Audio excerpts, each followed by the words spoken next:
aceleraciones, ¿no? Acá tenemos una forma de representar los espectros. En un mismo gráfico yo puedo presentar, este sería por ejemplo el espectro de aceleraciones, para un determinado registro sísmico, que no lo han puesto, pero deben decir, para el sismo de, no sé, para el sismo de Pisco del 70, Pisco del 2007, ¿no? Listo. Con eso han hecho este gráfico de aceleraciones. Y lo que han hecho es aprovechar, esto lo han hecho para estructuras con amortiguamiento de 10%. Ahí mismo han ploteado para estructuras de amortiguamiento de 5%. Y luego han ploteado para 2%. O sea, esto es para acero, esto es para concreto y esto es para adobe de repente. Y en un mismo gráfico lo han superpuesto. También así nos pueden presentar, ¿no? ¿Y qué vería acá? Acá los periodos van avanzando de menor a mayor, ¿no? Acá serían periodos pequeños, ¿no? 0.025, 0.025 segundos. Y por acá están periodos más grandes, ¿no?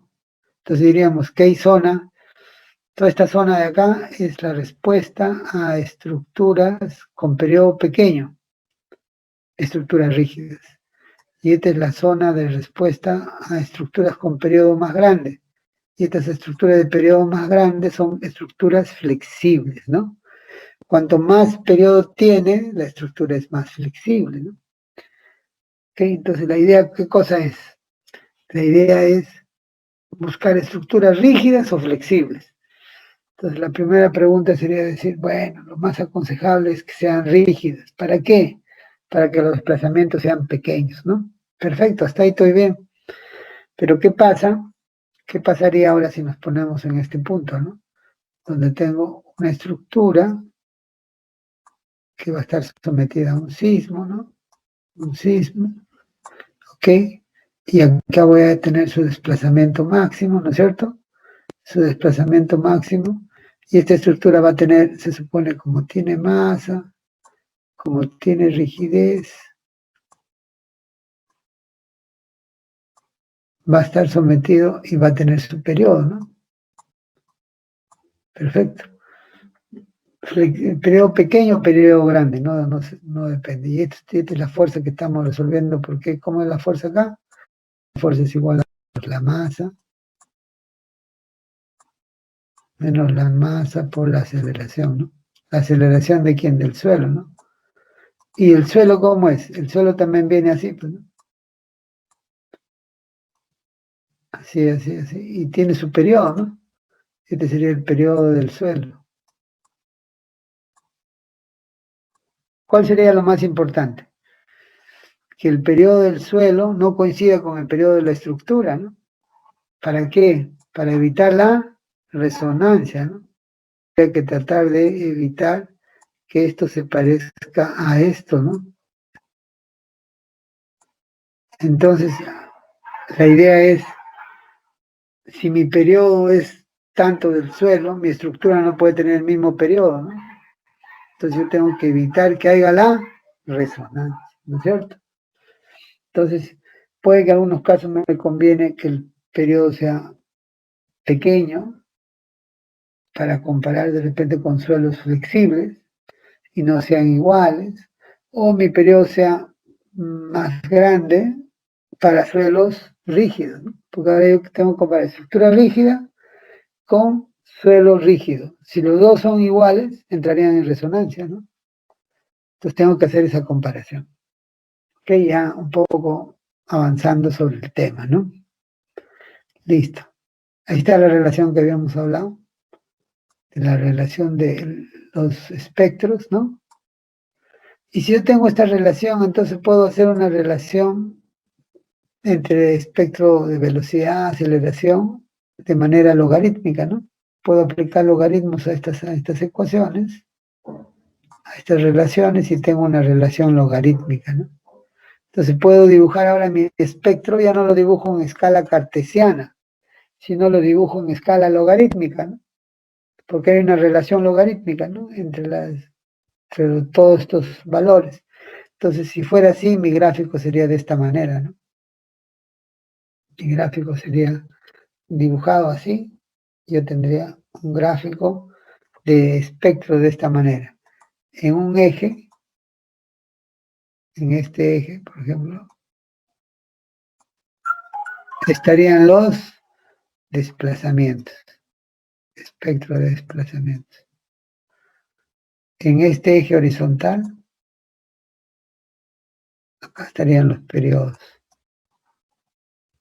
En este eje vertical por acá,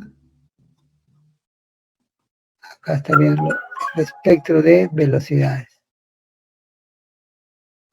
Y en este eje inclinado a 45 grados estaría el espectro de aceleraciones. O sea, en un mismo gráfico tendría los tres espectros. Esa es la ventaja del logarítmico, ¿no? De la representación logarítmica. Que en un mismo gráfico tendría los tres espectros. ¿Estamos de acuerdo? Esa sería la representación. Y que además, adicionalmente, ¿qué tendría? Que para un mismo gráfico también tendría, en un mismo gráfico tendría para distintos B, ¿no? Mira, a ver, este gráfico de acá es para un B, este de acá sería para otro B. Entonces, con eso me permite tener mucha información en un solo gráfico, ¿no?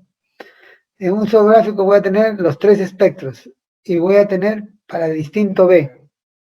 Perfecto, ¿no? Pero todos estos estarían sometidos a un mismo sismo, ¿no?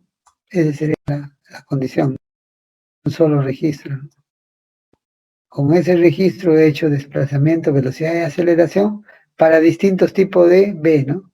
Para 5%, para 2%. Esa es otra forma de representar los espectros. Esa forma de representar los espectros muy compacta utilizan los americanos, ¿no? Sus espectros son de esta manera. En este caso, por ejemplo, es el espectro de quién? Del registro del centro, ¿no? Para amortiguamientos de 0%, de 2%, de 5% y de 10%. Ahí está. ¿Se dan cuenta? Han hecho en un solo gráfico esa representación. ¿Está claro hasta ahí? Bien. Entonces, eso es lo que tendríamos como información. Bien, ya tenemos la representación logarítmica. Ahora, ¿cómo uso la logarítmica? Sí, ¿no? Igual que decíamos, ¿no? Tengo una estructura por acá de una familia de estructuras para la cual he hecho el espectro. ¿Qué hago? Determino su rigidez, determino su masa,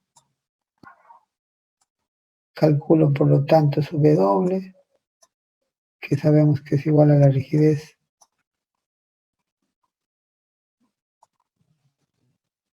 al K sobre M, ¿no? Y con eso calculo el periodo también, que es igual a 2pi sobre W, ¿no? Obtenido el periodo, me voy por acá, supongamos que el periodo de esa estructura nueva es de 2 segundos, entonces voy e intersecto a este tipo, suponiendo que la estructura es de acero, ¿no? Está para acero, ¿no? 2%. Intersecto perpendicular a esto que tenemos, su desplazamiento. ¿Cuál es su desplazamiento máximo? 7.47 pulgadas. Perpendicularmente a esto que tenemos, su velocidad. ¿Cuánto es su velocidad? 23.5 pulgadas por segundo.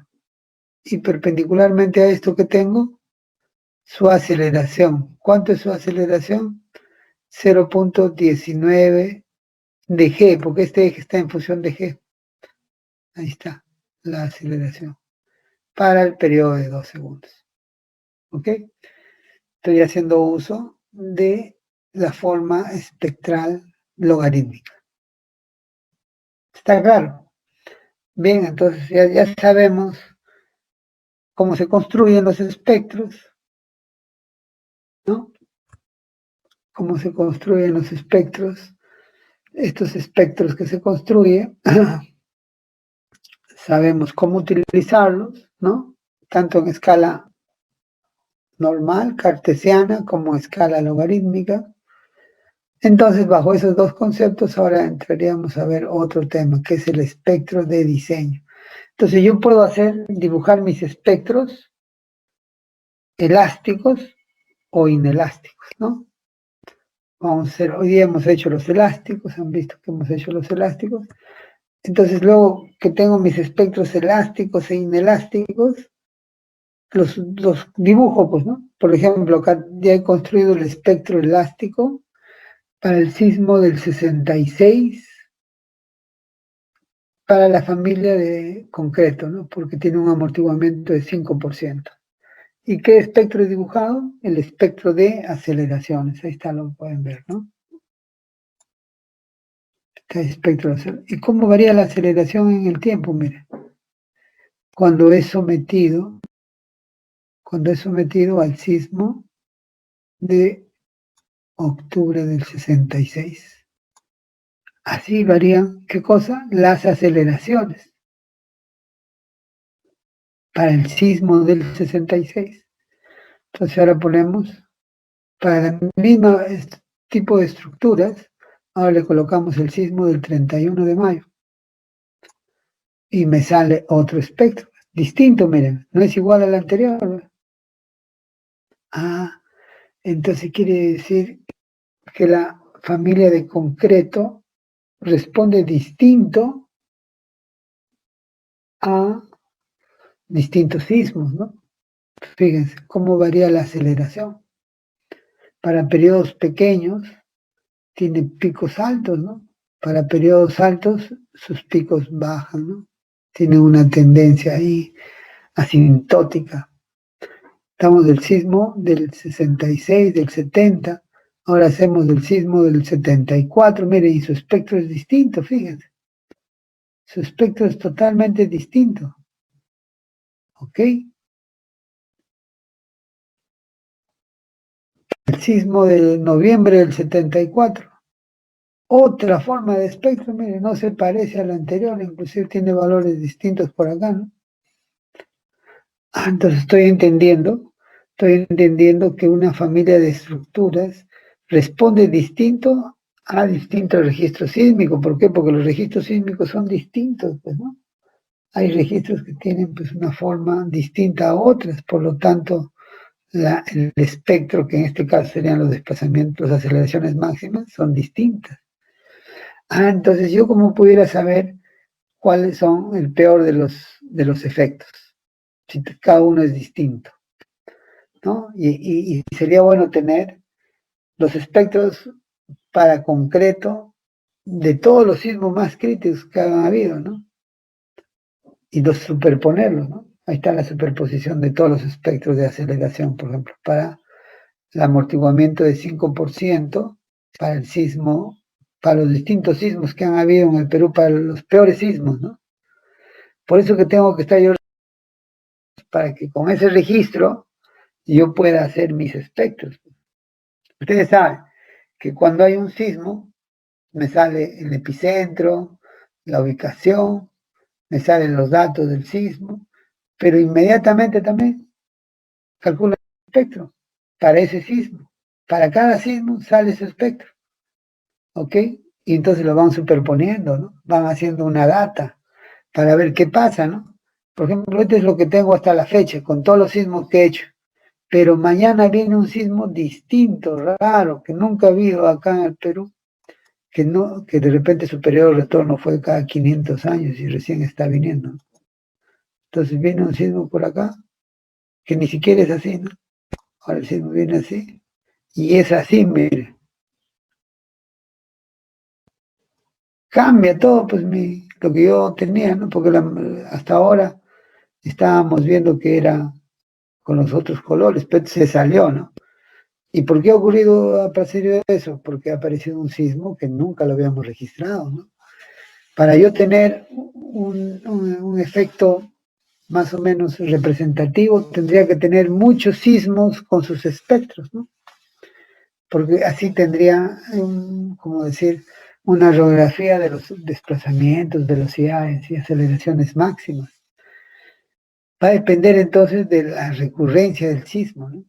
Por ejemplo, ¿cuántos años tenemos midiendo sismos? Del año 40, del 1940. Han pasado 60, 80 años. En los 80 años habrán venido sismos de este tipo, pero falta que venga el sismo que aparece cada 200 años. Falta el sismo que reaparezca cada 300 años.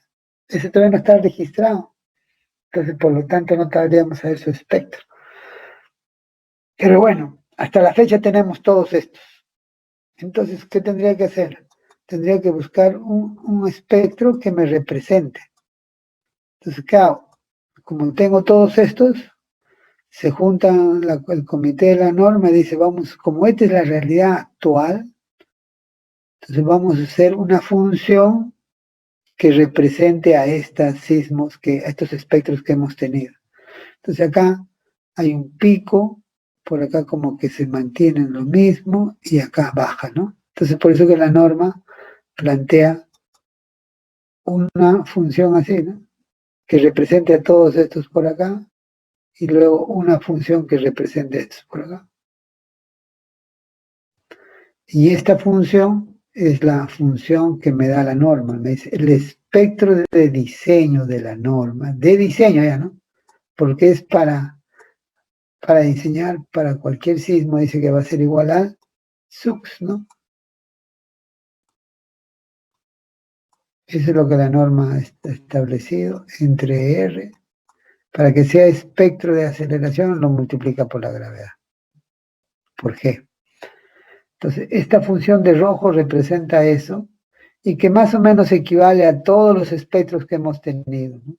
Ah, ingeniero, ¿y por qué no hace una hasta por acá? Porque ha habido un sismo por acá. Ah, la norma tendría que ser un espectro así, ¿no?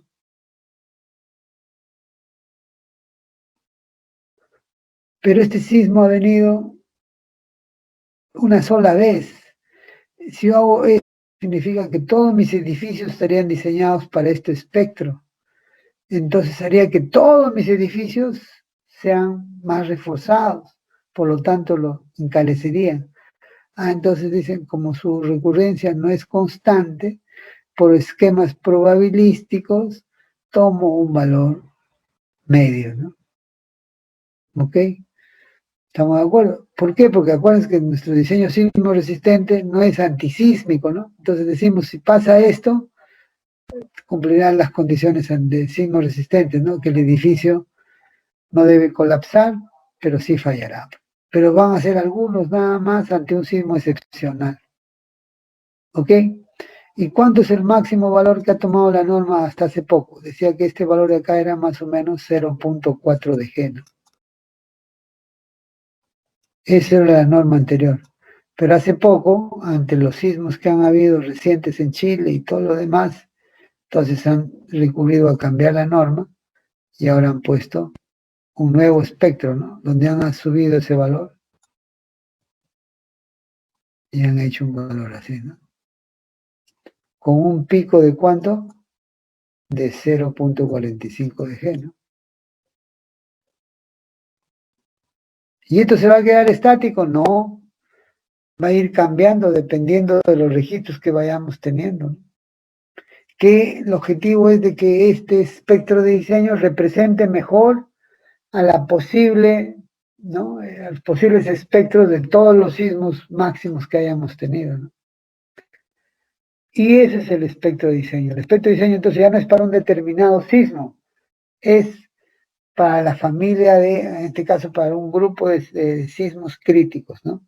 Que se supone el espectro de diseño me va a cubrir no lo que le pase ante un sismo, sino lo que le pase ante todos los sismos que hasta la fecha han ocurrido, ¿no? Entonces tú diseñarás para un espectro que cubra esa posibilidad. Pero ese espectro es dinámico, ¿no?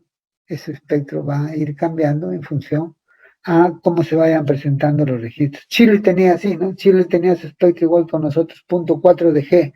Con el sismo del 2010 lo han subido a 0.5 de G, ¿no? ¿Ok? Porque se presentó pues picos de esa magnitud. ¿Ok? O puede ser que se presente también picos de otra forma que cambien la forma del espectro, ¿no? Por ejemplo, nuestro espectro está así y tendería mejor a tener una forma de este tipo, ¿no? Por ejemplo, sería mejor que venga un espectro donde diga que aquí pequeño, sube asintóticamente, así, así. Así debería ser nuestro espectro, como está el espectro de la VC, ¿no? De del Instituto de Ingeniería Sísmica de California, ¿no? Miren, lo han ajustado mejor, pues, ¿no? Pero eso es decisión de cada país, ¿no? De cada comité sísmico de cada país. Y depende de las características del sismo que hay en cada país, ¿no? Por eso que el espectro de diseño de California no es la misma de Perú, no es la misma de Japón, no es la misma de Rusia, ¿no? ¿De qué depende? De las características de su sismo, ¿no? Nosotros, por ejemplo, tenemos una característica de nuestros sismos que nos representa de una forma, por eso que nuestros diseños deben ser para esas condiciones, ¿no? ¿Ok?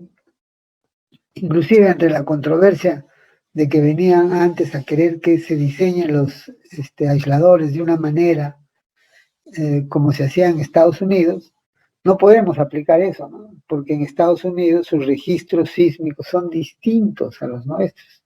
Nosotros tenemos respuestas distintas, por lo tanto no podemos adoptar situaciones distintas, ¿no? Lo que sí debemos tener es más información de nuestros sismos para poder ajustar nuestros espectros, ¿no? Y hacer diseños más acordes a nuestra situación. O sea, no es mejor que me traiga yo un espectro de otro país, ¿no? Tiene que ser con valores de nuestros sismos. Ese es el espectro de diseño.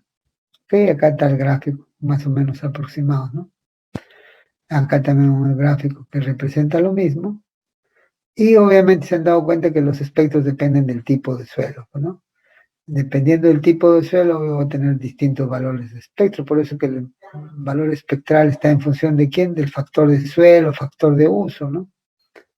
Y acá una referencia de cómo ha cambiado estos espectros en el tiempo, ¿no? Mire, así era nuestro espectro en el año 77, con poca información, ¿no? Con poca información, el espectro era así. Y luego el 2003 varió así, ¿no? Porque se tuvo más información. Y eso de repente va a ir variando, ¿no es cierto? Este es el tema de espectro, señores. A ver, estamos en la etapa de preguntas. ¿Alguna consulta, por favor?